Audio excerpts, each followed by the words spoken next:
everybody. It is Thursday. It is the Mediavine Summer of Live, and I am so excited about today. We are unlocking RPMs with two OG Mediavine publishers. They've been around since almost the beginning, and they are going to give you all their tips, tricks, and strategies for reeling that on all four. So if you guys would go ahead and introduce yourselves first. I'm here with Courtney and Amy. Courtney, you want to go first? Sure. I'm Courtney from Sweet Seas Designs, and I have been with Mediavine since just after Mediavine started. I think I'm number 75. And Amy, would you give the same thing? I am Amy from Sugary Sweets, and I have been with Mediavine maybe number 6, so 2014, from the very beginning as well. That's so great. And will you tell me about your blog first, your brand, kind of that journey in a nutshell? Sure. So I've been blogging since 2011, and I mainly do sweets, but a few years back I ventured into savory as well, and surprisingly those do much better on Pinterest. So yeah, that's it. And your blog's name? Sugary Sweets. Excellent. And Courtney, same question to you. Well, I actually started off as a craft blogger, and really quickly branched into food because everyone has to eat. And I realized I was really lazy and didn't love doing crafts all the time. So I still do a little bit of lifestyle stuff. I've branched out into a lot of travel stuff. I'm always traveling. And I'm still doing a lot of food. So I have really bad ADD, so my blog kind of does too. And I just kind of, if I'm into it, I write about it.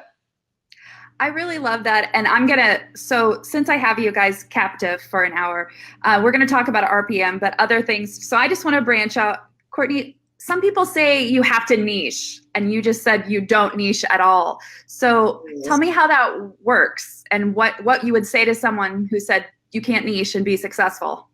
I honestly wouldn't worry too much about it. If you don't feel into your blog, nobody is going to feel into it. So, I have gone through periods where I'm writing what you're supposed to write, where you're writing so-and-so copycat recipe or this or that, or I tried forever to get virals. I'm not good at that. If my heart's into it, it's not going to happen. I am a lot of things, but I'm really bad at being fake. So you have to be really, really into something, and you have to show Google that you're an authority on it, and you have to get your readers really excited about something you're excited about. And luckily, that kind of works with SEO and with the ad stuff and with RPM. Just when you are feeling it and you're into it, it spills out.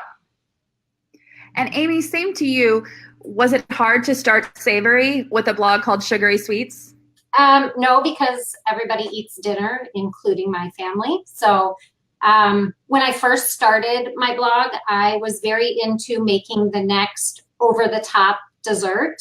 And I realized nobody's looking for those. Nobody's looking for kitchen sink, garbage disposal, Rice Krispie treats with bananas on top.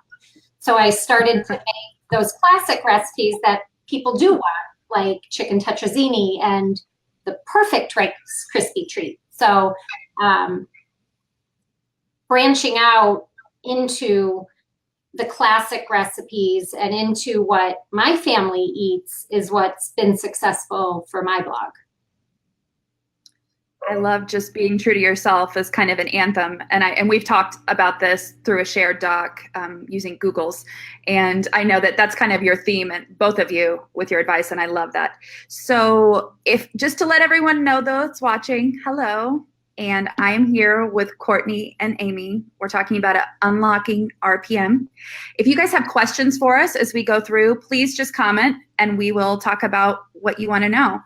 But let's start here. Talk about your journey with ads and then coming to Mediavine and what the difference was when you came to us. You're laughing. All right, I'll go first since I came to Mediavine first. How about that?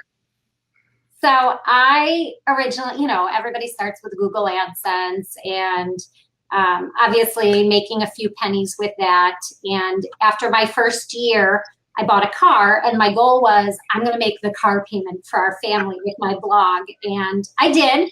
And I did that for another year into it until I found another ad network to work with. And I made decent money and ran into some issues. And then all of a sudden I wasn't making money anymore.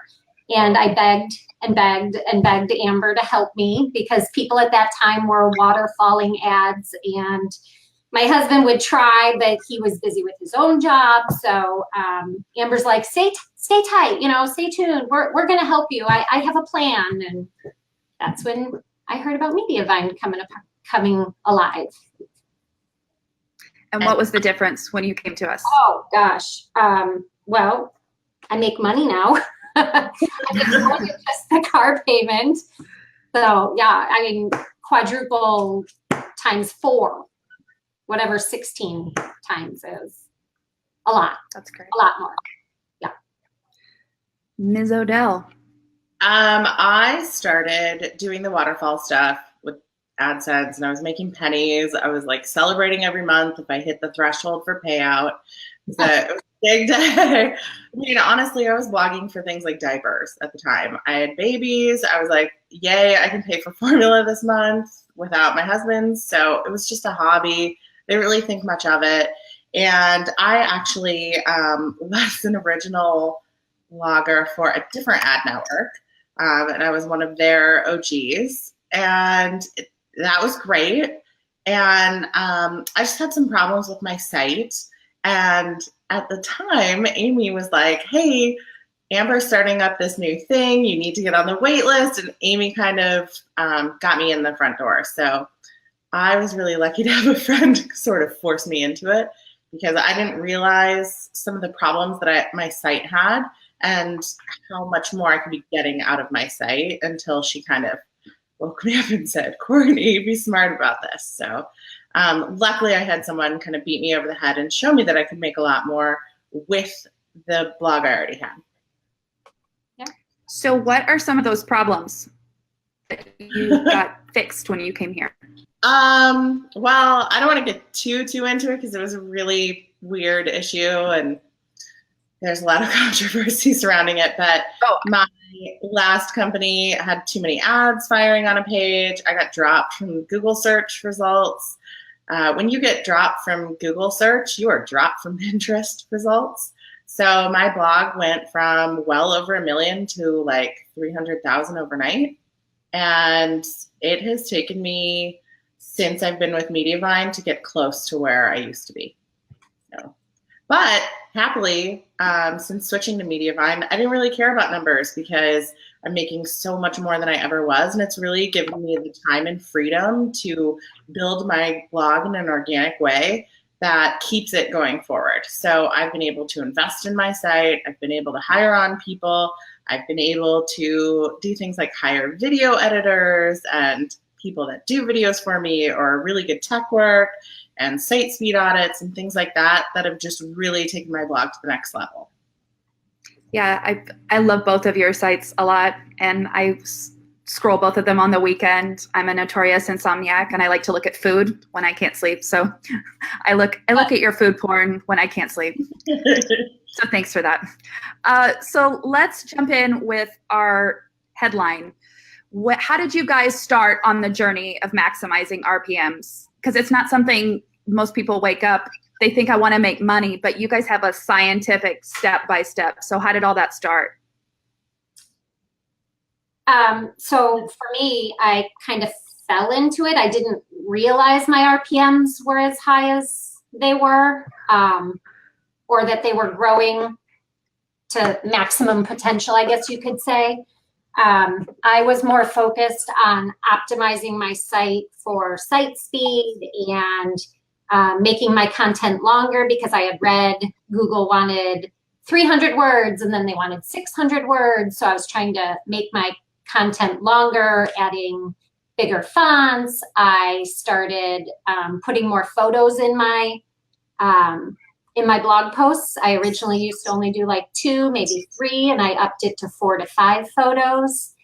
And I just realized, wow, the more I'm doing these things, my money's going up, but I'm not working that much harder to do the little changes. And those little changes not only help me in the RPM, but they're also helping me in the overall scheme with Google and search. So I remember talking to Courtney about it, like, wow, like my RPMs are doing pretty good. And we would be talking about it. It was like, wow, we're doing really good. This is great. And then in talking with other people, I kind of learned that mine were higher than quite a few people's. And so I started helping other people learn the tricks to what we were doing to see if it would help their sites as well.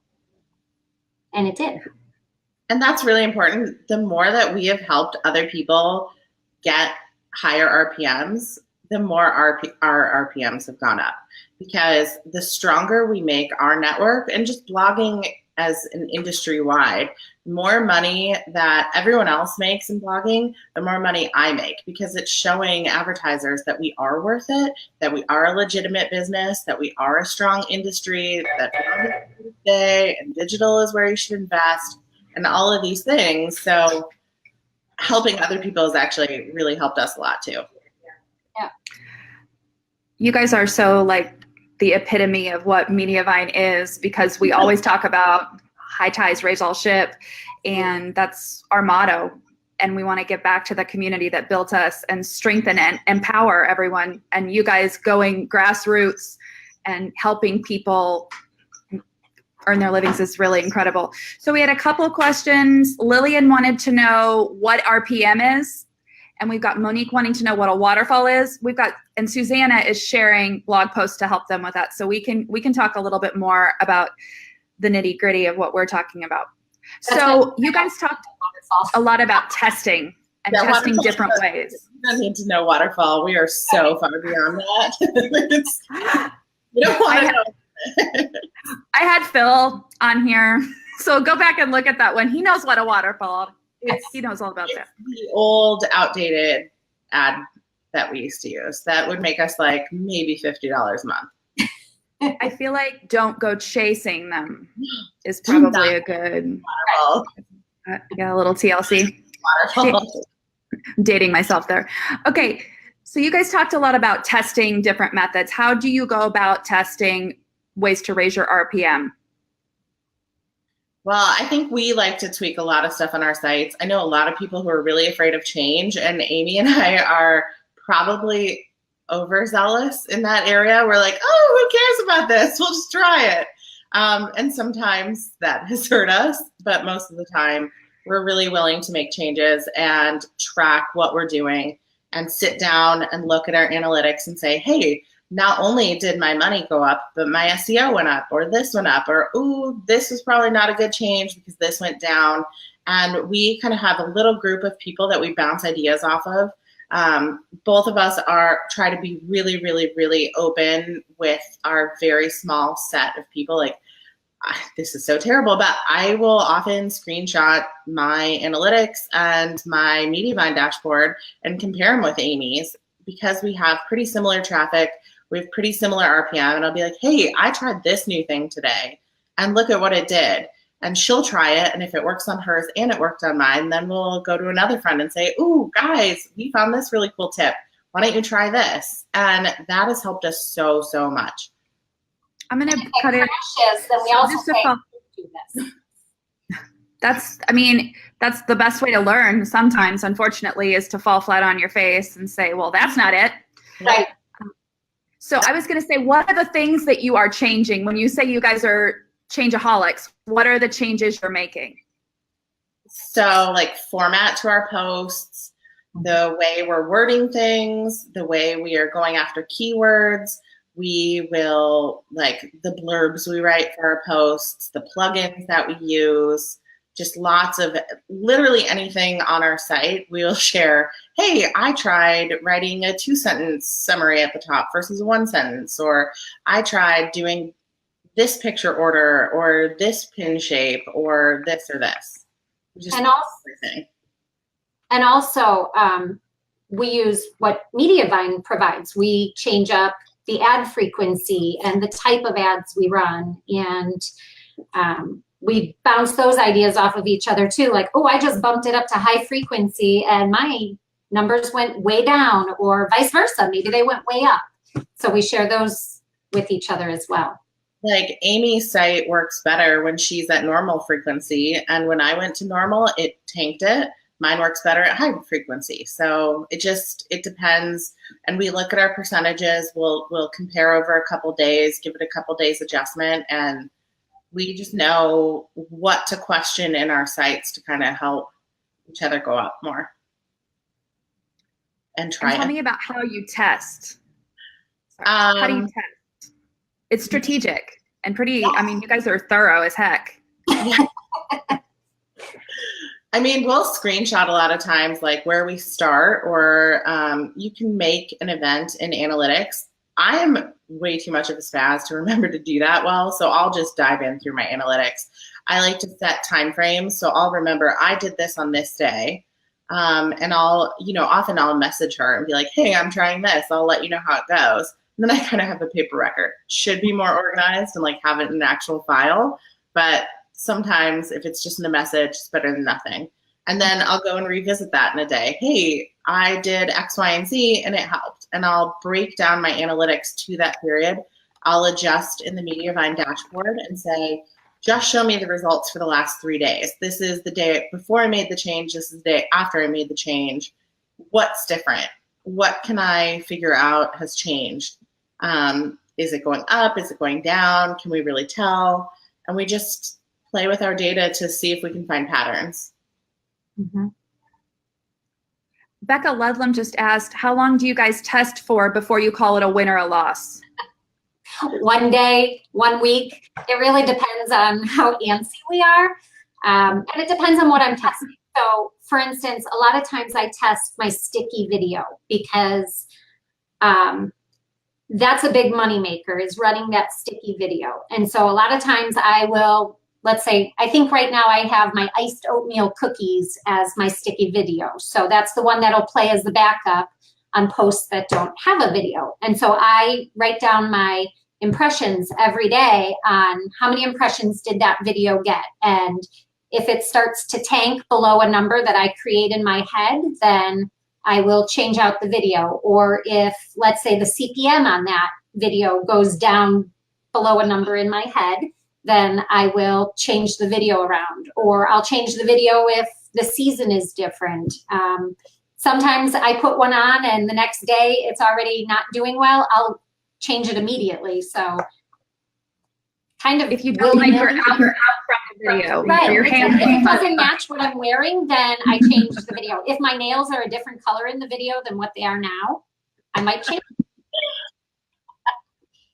And I like to look at mine. I like to just keep always growing. So when I look at my analytics and something is going down, I'll change it up immediately and see if I can get it to go up again. So many people get caught up in, oh, it needs to be this number, it needs to be this percent, I really want to hit X, Y, or Z. I don't care about any of that. I'm like, if I have 1 extra page view, if I have 1 cent extra, if I have any growth, it's good and I'm fine. If I don't, I will start changing things one by one until I get to grow again. So talking a little bit more specifically about your testing, how do you use Google Analytics alongside the Mediavine dashboard? Do you have any tips on how to implement those together? Do you test on certain days? Get a little more detailed for us. I think you have to test, first of all, you have to look at changes, both small, like break it down to the couple days before and after, but then also look at it big, like look at months on end. A lot of times I will look at, you have to look at the same days of the week. So like if I compare a change I made on a Sunday to a change I made on a Friday, the traffic for my Sunday and my Friday are totally different. They may as well be a totally different blog. So I can't really compare that. You have to know what days you get more traffic, what days you get less, what your baselines are. You can look and see, oh my gosh, Sunday is my highest traffic day. I made this change and I'm way off my target of what I normally am. Okay, this is a bad change. I need to move it back up. So I look at my analytics all day, every day. I check in every couple hours, you start to realize patterns. I know I should have this many users at this time. I should have this many users at this time. I was just in Germany for like a month, and it kept throwing me off because I was like, I have like 2 people on my site. And then I'm like, oh, right, it's like 1 a.m. in America. It's not even But I'm used to looking at it at a certain time and thinking, oh, this many people should be on it. But you really have to watch things like that and kind of know where your blog is. And the same goes for RPM. So Monday, even if I'm having the best traffic day ever, even if RPMs are crazy high, even though Monday is a great day for my blog, Mondays suck for my RPMs. RPMs are always lower on Monday because the budget is resetting for the week. So I just have to know, like, I can't freak out if something dips a little bit on Monday and think that it's this change, because I have to remember, oh, wait, it's Monday. Every single week it goes down on Monday. So you just have to sort of understand your blog's patterns. It sucks so much that Monday comes every week. It's unfair. I will butt in and say, Courtney's using that as an example because my blog is different than hers, and Monday's not my worst day. So when she says, don't make a change on Monday, follow your own, like, look at your own numbers. Because for me, my bad days are usually Wednesdays. So I try not, if I'm going to do something, I may do my changes on Wednesdays because midweek my stuff goes down and the weekends my stuff goes up. Because for me, I'm very Pinterest heavy. And I think people are scrolling Pinterest on the weekends, planning their meals. And so my stuff goes from Sunday to Tuesday really well. And so my RPMs are up because my traffic's up. And I just wanted to clarify that, just because Courtney's saying, Monday, and writing this down saying, okay, Mondays Mondays are the worst day for RPM, because I think every site is different on that. Just like when Courtney says, she changes things on Fridays, also watch the time of the month, because beginning of the month and the end of the month can be very different in RPM versus the middle of the month, which I find the middle to the end of the month very strong. So I try to do all my changes at the beginning of a month when RPMs might be a little bit lower and I can tweak things, and then I'll compare the beginning of this month to the beginning of last month to the beginning of the next month. So the time of the month and the time of the week, both, I would say, equally matter when you're doing your comparisons. And blogs change all the time. Friday used to be my #1 best day of the week. Friday was like, pop out the bubbles. Now it's like a wasteland. And it changes all the time. So you just have to really get cozy with your data and learn your site.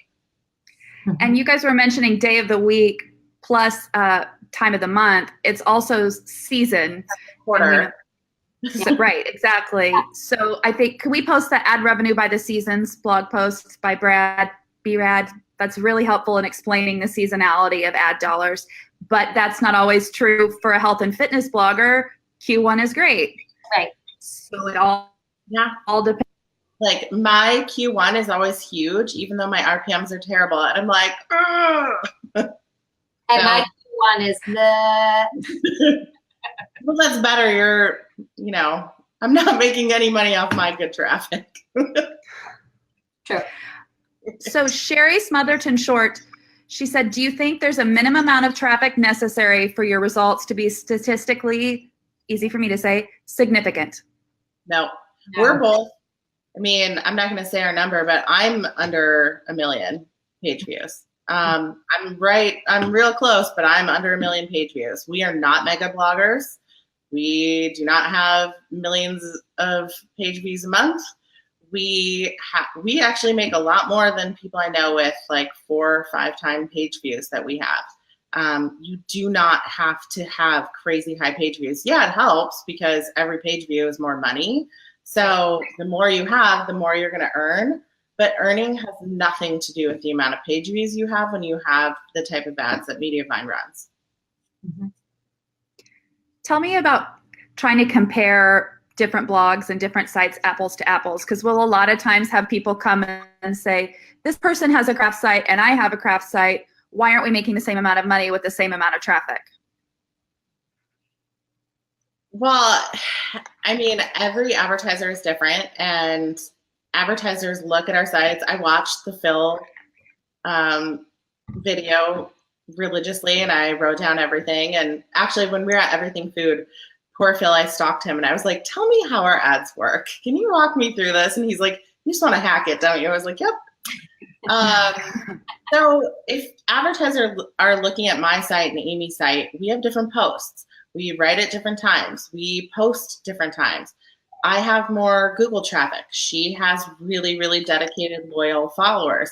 It depends on what advertisers want, and it's all going to be so different. So you can get a good idea of where you're at with friends. Like, you can look at our RPMs and your RPM and say, okay, I know a range of where I can be around. You can't compare like to the dollar amount. It's just worthless. Right. And I think that's really important what you said, because I hear a lot of times in, you know, groups and stuff that if you have higher organic traffic, you will have higher RPMs. And I can tell you right now, my organic traffic is less than 10% of my page views. So wow. There's that. Yeah. And my organic traffic is like 60%. And some people are like, oh, social media doesn't pay well. Well, Amy kicks my butt around the corner of social media. And I do really well at Google. And we're really close to each other. So it's all stupid to compare. Thank you for that. Okay. Give us a list of the top fixes that publishers can make right here, right now, and see immediate results. Write longer content. Write long posts. Write long posts. Yes. And make your posts up and put in lots of pictures and videos. Yes. Break your posts up like how? Like not long paragraphs. So the max I usually do is maybe 3 sentences in a paragraph. And I put in lots of title tags, and I put in lots of pictures. I try to make it as long as possible. And Courtney is like the wordiest person I know. I don't even get close to the number of words she puts in a post these days. Yeah, I talk a lot. So writing a lot, I like to look at value for readers. So I like to think, hey, if I'm going to get a comment on this, what are they going to say? And I'm going to address it in the post. And what is someone going to search after they go to my post? So if I'm making a chicken and they're going to say, well, can I freeze this chicken? I should put it in the post, because you know what? It's really easy to add those extra words.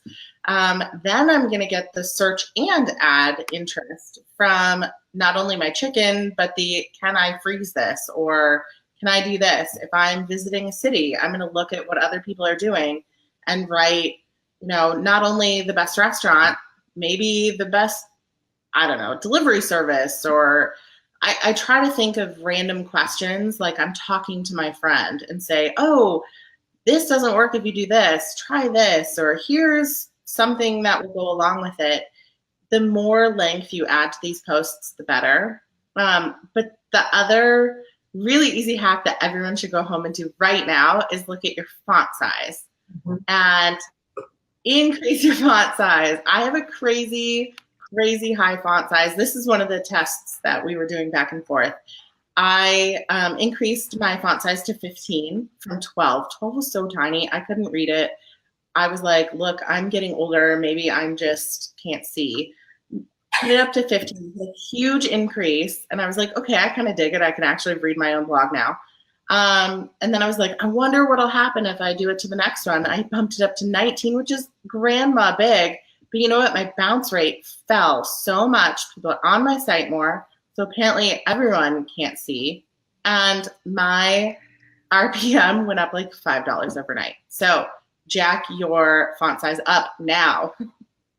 But like you always say, it's to do with your reader experience. Yeah. Because if you're reading on a mobile phone, reading that tiny font, comes magnifying glass with me when I'm on the streets reading your food porn. So I want the big fonts. You're helping me. Yeah. And it's the same with our really short paragraphs. I am a political science and English major, and the English major in me wants to scream when I read our blogs because they're so scattered and just not good grammar. But if you look at it on a phone and you're scrolling through, it's so hard to read anything over a sentence or two. So I really try to break it up, even if it looks ridiculous, even if I think it seems weird. It helps so, so much. And I've noticed I actually read my own site now, and I will go back through and I couldn't read it before. It's hard. You're just scrolling through it really quickly and you just kind of zone out and you don't look at it. It's this wall of text. The more you break those up, so much better. And if you're worried about things like ads inserting in certain places, you can always put it in a block quote or something that the ad won't trigger in that certain set. And then it'll just trigger before or after it. But really break up your text so much. Hit the return button and increase your font size. And overnight, you don't have to change anything else. You will make more money. You will. And take out your jump to recipe buttons. Which is so, I know I'm going to get daggers thrown at me for that, but you know, we compare RPMs with so many people, and we've kind of had the ones that get the reputation for crazy high RPMs. Look, I understand why they're there. I'm not going to argue that. Are they a better user experience? I actually think they are. I totally know why people do it, but I've never seen someone with a crazy high RPM with jump to recipe buttons. So for me, like, great, I'm happy that people have a better user experience, but I'm in this for the money. So as long as they're not leaving, I don't care. I'll take your money. When they start to leave, I might reconsider that. So for now, I'm just thankful they're there. But, you know, I don't care if you do or don't. Just consider that really high RPMs don't have that button. We've got a post. Can we share it? Stop, don't jump. I would also add a couple other things that you can do to increase your RPMs quickly. And one of the things that I did was I had a site audit done by Lauren, and she sped up my site so fast that literally my RPMs went up. I want to say the word overnight. It probably wasn't overnight, but it felt like, oh, wow, I'm finally making money at this blogging thing. As soon as she was done, it was, I believe she's Once Coupled was her business name. And she did a great job getting my site much faster. And also, get rid of your sidebar, people. I know we love having our Instagram stories over there and all of our Pinterest things over there. But once you get rid of all your junk in your sidebar, your RPMs will go up too. What do you guys have in your sidebar? I don't know. Not much. Someone go look. I think I have my like popular post, but I need to redo it because it's spacing weird and I want it to be even smaller. And I might have like an about me, but I don't know. No one sees it. It takes up space. No one clicks through it. It's worthless. Just get it off. I also did a Once Coupled site speed audit, and your site speed is so major and just increases your site's value overnight that site speed just is a big, big part of the puzzle. Compress your images. That's another big one. What do you guys use? Short pixel. I think whatever Lauren said. Yeah, whatever she said. I think someone above my pay grade to do that for me. Hey, that's good. Outsource.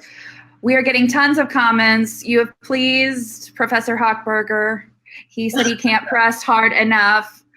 Sherry said, so anything that will lengthen the post is good. More words, more pictures, lists, etc. Yeah. I kind of have a template that I do and actually our templates are very similar that Courtney and I use to write a blog post asking, sometimes I'll put in frequently asked questions, and I use answerthepublic.com to come up with what those questions might be, because I don't have in my head questions my friends would ask me about my food. So I use a website that lists questions that people might be Googling about a certain thing. Like, can you freeze this? Can you bake this? Can you no bake this? Can you save this for your grandmother for 4 months later? I mean, it has ridiculous questions, but it also has good questions that you use. But I have a format for every blog post that I use to keep it I try to shoot for over 750 words per post. I know Courtney's like 5,000 words or something. I'm like 2,000 words, which is equally ridiculous, but No, it's great. It's amazing. No, it's good. my travel posts are like 8,000 words. So, but here's the thing: when you write a longer post, you know, some people say, "Wow, that's just so much work," but it's also helping in Google's eyes. So you're not just doing it for the RPM; you're doing it for your search, for a better user experience. It's the big picture you're looking at, not just a small piece of it.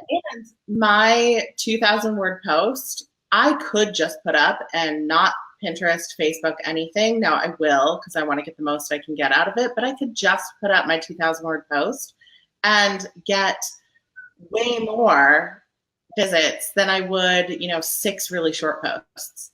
I can't compete with someone with 5 million Facebook followers. I have 140,000, which I know sounds big to some people, but in my niche is not big at all. So I have to add value in other ways and reach people in other ways. So adding these really long posts is amazing, amazing, amazing for money, but it's also helping my SEO too. And it's really helped a lot. Just always focusing on adding more value to your readers, your money will go up and your SEO will go up. Mm-hmm. Stephanie wants to know, do you put your recipe card at the bottom of your blog post?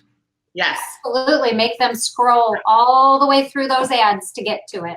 Because for me, that's what people are coming for. They don't care about my stories, really.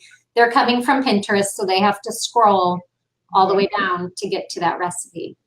I do put a paragraph at the top that says, hey, if you want to skip all of my really helpful tips and tricks, scroll down. I don't give them the button to do so, but I say like, hey, scroll. And that cuts down on a lot of, actually, I find that people actually read my tips and tricks knowing that it's going to be a lot in there. But I put it at the very bottom. I even keep I know a lot of people hide their long pins. I put it right before my recipe. Nice. Okay, Michelle Palin wants to know, when you say template, Amy, is that something you've just typed up or referring to on paper, or do you actually have a template in WordPress for your posts? It's all in her noggin. It's all in my noggin. It's basically, I open up my blog and I copy the exact same format that I wrote. So if you were to look at my blog right now and you were to click on whatever the most current recipe is, I think it's lemon cheesecake, you'll see that I write a little story. You'll see that I'll say how to make lemon cheesecake. Then you'll see I might say frequently asked questions about cheesecake. And actually maybe not in that post, but for the most part, that's the format I use. Then I'll have links to all my social media. Then I'll have links to other people's recipes. Then I'll have links to other recipes on my blog that are similar. And then I'll have a video, because let's talk about video too. That's very important to your RPMs. And then I'll have the recipe. And then interspersed in all of that are photos. But yes, let's talk about video. Talk about how that's changed your RPM and your overall site in the last year. Video just has created insane RPMs in a way that nothing else can. I have, now that I have a sticky video on everything, that's the number one. You need a sticky video, even if you have a quick about me. If you go to my site right now, I actually have one that talks about my popular posts and kind of has you scroll through and see what some of my popular posts are. At the very least, do that. You could do some kind of slideshow. You can do some kind of animation. There are a zillion sites out there that you can get templates for, where you just pop in your pictures or some of your B-roll or things like that. Get one of those videos up at the very, very least, and your RPM will start to really jump. But I've even started noticing lately, my top posts that don't have their own video in the sticky are not making what my posts that have their own dedicated video are making. Mm-hmm. So right now I am taking all of my extra revenue and hiring out, because I don't have the time to make 1.5 million videos. I'm hiring out people to make some of those videos so that I can get every extra cent, because every post with its own dedicated video makes so much more, I'm finding. Yep. I would totally agree on that. And I've noticed I had a couple posts that I don't have a video for go huge lately. And my RPM has been a good $4 or $5 off of what it really should be right now. And it took a big jump. And I was like, what is going on? I haven't changed anything. My Google rankings are going up. What's happening? And oh, these video, they don't have their own dedicated. And I swear it really does make a big difference. Not everyone can do that though, so you should don't let that make you think like, oh my gosh, I need a video for every post. Those are just in my top search results. Mm-hmm.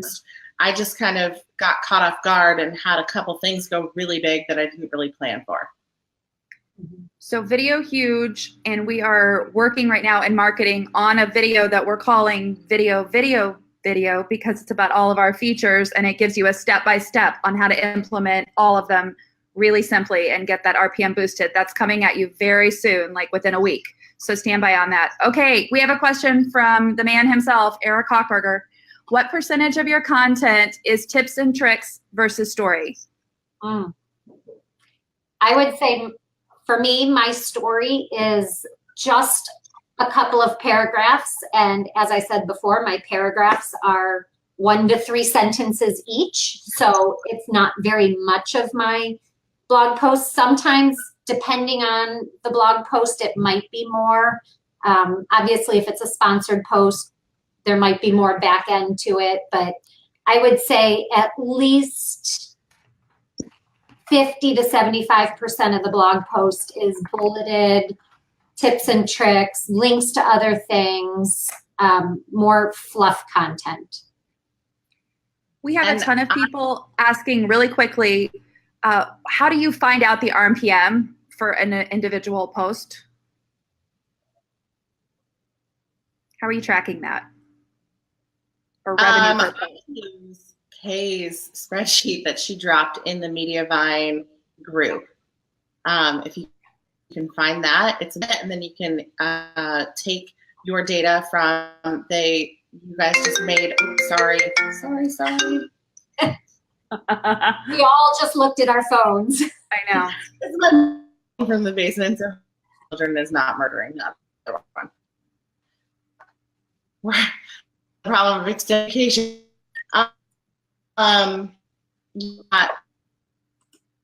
What each post is making. If you don't want to go that depth and know the exact amount per post, you can look in the side and see what your top 10 posts are. So for me, like where I was talking about the example before that those 3 posts, that was the only thing that was different on my site. So I could tell like, okay, in the top 10 that was showing in the dashboard, there were 3 that didn't have their own dedicated video. So I didn't know the exact RPM for those. I did end up looking into it and saw it there, but I could just tell from looking at that was the change. And I don't go as deep as looking at individual RPM. I use what Mediavine provides, and I look at my top pages, and then I also look at my top videos. And so I make sure that, and that's how I choose my sticky video as well, is I go into my top videos and I look and see which one has a higher CPM, and I'll plug that one in until that CPM starts to drop, and then I'll plug in a different one that has a high CPM. Excellent. Okay, so let's move on to a different topic. We're getting a ton of questions, and that's awesome. We're going to try to get to as many as we can, and the marketing team is jumping in and answering as you guys are asking, so we'll get to you. Mm-hmm. Let's talk about RPM and that other 3-letter word, SEO. How do they interact, complement each other? How do you guys make those two make beautiful music together? Well, I think I kind of mentioned it before that, you know, the longer the post you make and the better it is in the eyes of Google, you're increasing your search engine optimization by making those posts lengthier. So by answering those questions that people are Googling, you're putting those as a priority in those posts, and as a result, you're making your posts lengthier, which is great for your RPM, and you're obviously optimizing it then for SEO. Yeah, I mean, best practices for the way Mediavine runs ads just so happens to line up perfectly with what Google wants you to do. And it can't really be too much of a coincidence that, we're using the Google Ad Exchange and Google controls search results. So it only makes sense that the two would play harmoniously together. Make one happy, you'll probably make the other happy. I actually was terrible with SEO, was absolutely awful at it, had no idea what I was doing. And I started this whole like RPM journey by calling Amber one day, just fed up. Like, why is my RPM so low? Why is it so terrible? I'm hearing all these other people at another network doing so much better. I was ready to leave. And she's like, well, Courtney, try this, this, this, and this. We've given you all of these guidelines. Mediavine has so much information out there. Actually, she said it very sweet. But she was like, why don't you try the things that we've encouraged you to try? And I started to do it, and I noticed, oh, my money's going up, and oh, I'm starting to get a lot more traffic. And then it kind of snowballed from there. I realized that the two play completely in with each other. The more value you give to Google search traffic, the more Google's search ads are going to want to work with you. Yes, we also happen to be at Google, and we work with Google, and there's so many things. We love Google at Mediavine. So when you said the thing about value, sometimes you'll see, and I'm not seeing anyone do this here, but I've seen multiple pictures of the same thing in a post, or double recipe lists, one in a font and one in a card. So that's not the type of content you're talking about adding, right? No, and yes. No, I mean, I'm so guilty of the like same picture. I'm boring. I take the same shot from like 10 different angles. I realize that I should do better. I am one person. I can do so much. Shouldn't probably. It's not hurting me. It's not hurting. Yeah, no. But definitely like the addition of stuff just to add stuff feels a little spammy to me, so I wouldn't do it. I think that would depend on you and your strategies. I don't want to call anyone out for what they might be doing. That's not something I do, but with the pictures, I try to vary it up, but hey, they look good to me, and I want to eat them. So you're fine. But I mean, from like every time Eric says like, don't put the same picture of the same thing from 10 different angles, I'm like, oh, guilty. Guilty. Should it be better? Yeah, but clearly it doesn't matter. So there you go. Yeah, I mean, you should make the angles a little bit different, just so maybe you can spotlight a different feature or something of your recipe. Or for travel things, it's a lot easier for me because you can be like, woo, here's 40 different angles of the same city. Sure. With one recipe, it's like, okay, here's it up close, here's it to the side, here's it. There's only so much you can do. The cheese only like strings out and splits one way. It's tough. Yeah. And it doesn't give you like different attitudes as it splits out. It's so annoying. Yeah. Okay, so are there, as we're wrapping up, and I hate it because you guys are amazing, and I'm going to make you promise to come back in the fall and talk again because I love you both. Okay, any additional tips and tricks you found successful? Do you plan content around RPM, emails, anything like that? I think just going back to the original, be true to yourself. For me, obviously not doing the over-the-top garbage disposal things that I think look pretty, but people aren't searching for it. People aren't looking for them. And if I don't love it, how can I convince my reader to love it? And for me, like Courtney kind of alluded to, I have a lot of email subscribers. So for me, it's making sure that the people who are choosing to follow me, because they're my loyal readers, I want to make sure I'm giving them the things that I think they would like. And what they like are those classic type of recipes, not the over-the-top crazy things. Courtney, same question.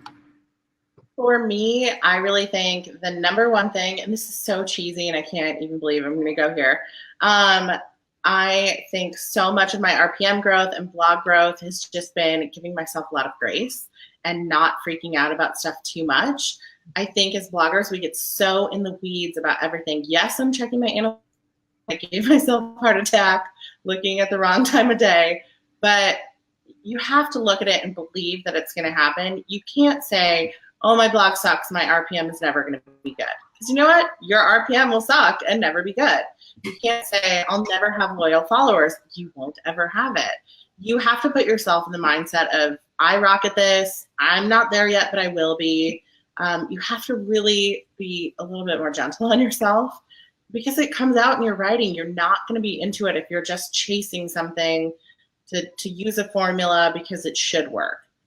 People see through that. You see through it. You're never going to do the things you need to do to succeed if you come from a defeatist mentality. So again, it's cheesy. I hate all that, but you have to like give yourself more grace and really think positively. And it opens your eyes to try new things when you come from a better mindset.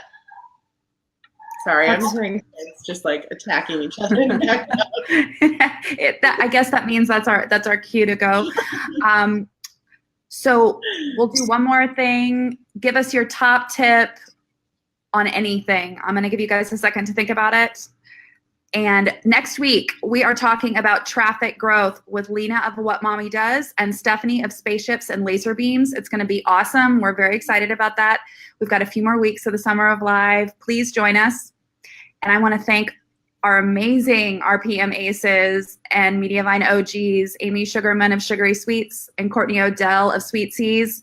They're going to give us our top tip, and then I'm going to let them go pull the children apart. I would say listen to Mediavine. Follow what they tell you. If they say put ads on, put the ads on. Don't be afraid to follow all the tips that we've shared and that Mediavine has already put out there, because we're not recreating the wheel here. We're just following what has already been shared. I'm going to say, don't be afraid to think of your site as a business. We see our names on it. Some of us have our names incorporated into our site. We take it really, really personally, but you know what? It's not personal. I'm talking about some things that I don't even necessarily like to cook because I know that that's what my readers want. I might talk about things that I don't 100% feel, but in a way that I know is helpful to people that I do care about. So don't be afraid to think of it as a business. Don't be afraid to do things that you might not like. You might not like the format of posts, but if it's going to make you more money and that's your goal, let yourself make more money. There's nothing wrong in treating this as a business and kicking butt at it and making more. And also share. I have 2 tips because we really need to share and come together. And sharing isn't going to hurt your bottom line. It only helps us. Help each other. That's how you grow. Help each other. And both of us, like, I know that when Amy and I go up, it's the times that we're the most giving with our tips and tricks. Mm-hmm. That is, everything's been amazing. I'm a little in love with both of you. Thank you for coming. All right, yes. All right. Mediavine and go for teal. Okay, everybody, thank you so much. We will see you next week for traffic growth. If you know anybody who is pushing to get to Mediavine threshold, tell them to come watch us. Courtney and Amy, mwah, mwah. Everybody have a great weekend.